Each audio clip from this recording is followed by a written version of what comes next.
আমরা নিখুঁত নই। একটা ঘাসফড়িং নিখুঁত, একটা সন্ধ্যা তারাও নিখুঁত, একটা বৃষ্টির ফোঁটা নিখুঁত, নিখুঁত একটা বসন্তের রাত। কিন্তু আমরা জন্ম থেকেই পঙ্গু, বেঢপ, মূর্খ এবং দিশাহারা। আমরা ধূর্ত, জালিয়াত, ভিখারি।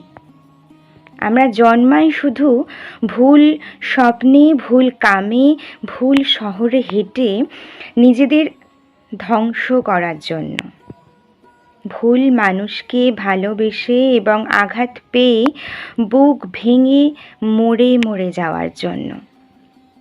শুধু সব শেষে টের পাই আমাদের ভুলগুলি কি মারাত্মক নিখুঁত ছিল।